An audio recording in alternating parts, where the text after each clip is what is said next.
আপনি কি জানেন ইতিহাসের এমন কিছু ঘটনা আছে যার ব্যাখ্যা আজও বিজ্ঞানীদের কাছে নেই? ১ নম্বরে আছে ডান্সিং প্লেগ।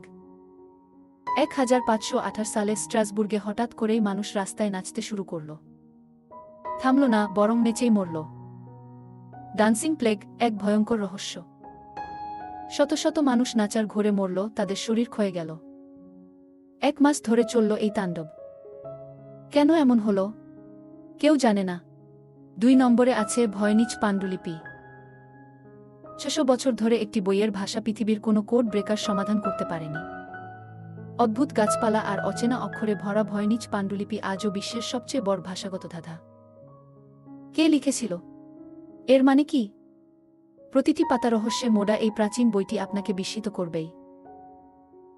আর সবশেষে টাইটানিকের সেই যাত্রী, যিনি জাহাজ ডুবির কথা আগেই স্বপ্নে দেখেছিলেন। কাকতালীয় নাকি ভবিষ্যৎবাণী? এমন আরও রহস্য জানতে আমাদের ফলো করুন এবং সাবস্ক্রাইব করুন।